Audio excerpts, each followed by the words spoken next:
प्रश्न क्रमांक 41। स्वर संधि कितने प्रकार के? Option A 2, option B 3, option C 4, option D 5। सही उत्तर है ऑप्शन डी 5। स्वर संधि 5 प्रकार के होते हैं। चौपाई के प्रत्येक चरण में कितनी मात्राएं होती हैं? ये आईएमपी क्वेश्चन है। ये अक्सर पूछा जाता है। चौपाई के प्रत्येक चरण में कितनी मात्राएं होती है? 10, 12, 16, 15। उत्तर सी 16।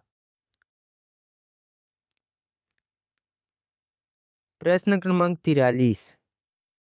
छंद कितने प्रकार के होते हैं?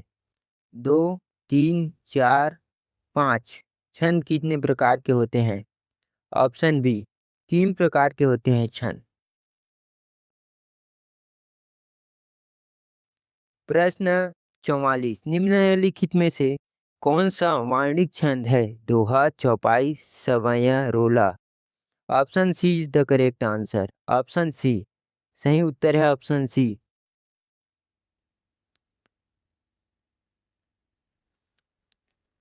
प्रश्न क्रमांक 45। छंद पढ़ते समय आने वाले विराम को क्या कहते हैं? यति, गति, तुक, गढ़। छंद पढ़ते समय आने वाले विराम को हम यति कहते हैं। Option B is the correct answer. प्रश्न क्रमांक 46। छपप्पा किस प्रकार का छंद है? सम, विषम, अर्धसम, इनमें से कोई नहीं। देखते हैं विषम। किस छंद का प्रथम और अंतिम शब्द एक सा होता है? कुंडलिया, रोला, दोहा, सोठा। कौन से छंद का प्रथम और अंतिम शब्द एक सा होता है? उत्तर ए कुंडलिया।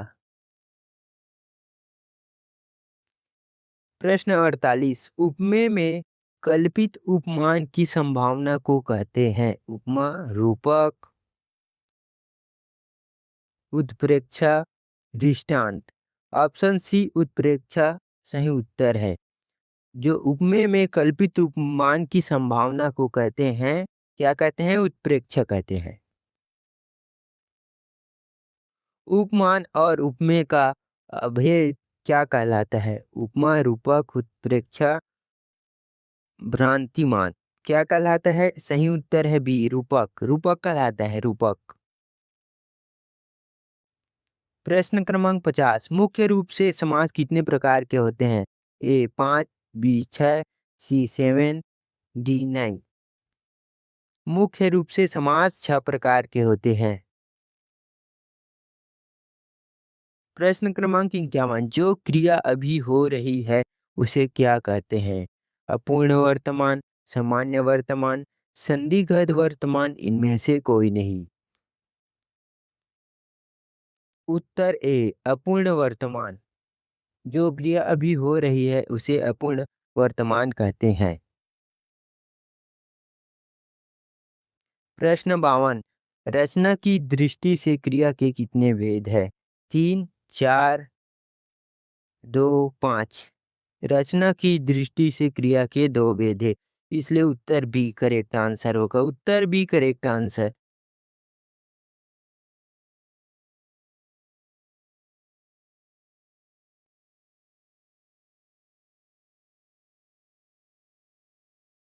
प्रश्न क्रमांक 53। जब कर्ता एक क्रिया समाप्त कर उसी क्षण दूसरी क्रिया में प्रवृत्त होता है तब पहली क्रिया क्या कहलाती है? सहायक क्रिया, नामबोधक क्रिया, पूर्णकालिक क्रिया, भूतकालिक क्रिया। क्या कहलाते हैं? पूर्णकालिक क्रिया। Option C correct answer. Option C correct answer. Option C.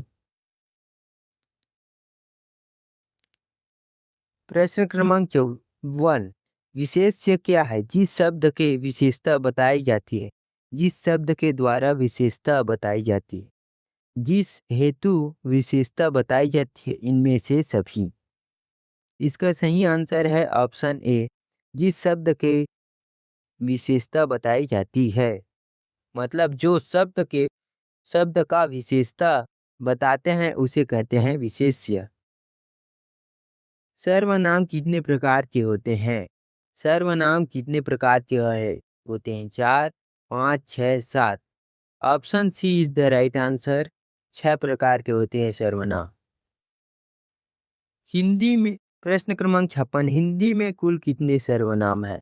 Option A 8, option B 10, option C 11, option D 15।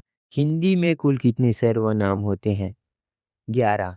Option C correct answer. Hindi में सर्वनामों की संख्या पूछा जाए तो टिक मार के आ जाना है भाई सी 11। प्रश्न क्रमांक 57, निम्नलिखित में से कौन संज्ञा का प्रकार नहीं है? संज्ञा का प्रकार नहीं है। व्यक्तिवाचक, जातिवाचक, देशवाचक, भाववाचक। संज्ञा का प्रकार नहीं है। ऑप्शन सी करेक्ट आंसर देशवाचक। संज्ञाओं के साथ आने वाली विभक्तियों को क्या कहा जाता है? संश्लिष्ट, विश्लिष्ट, श्लिष्ट में से कोई नहीं। बी श्लिष्ट। प्रश्न 59, निम्नलिखित में से रचना के आधार पर कौन सा शब्द रूढ़ नहीं है? दिन, आँख, विज्ञान, घोड़ा। विज्ञान। शब्दांश कितने प्रकार के होते हैं? प्रश्न क्रमांक 60 में दिया गया है। शब्दांश कितने प्रकार के होते हैं?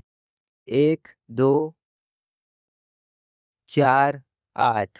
शब्दांश 2 प्रकार के होते हैं।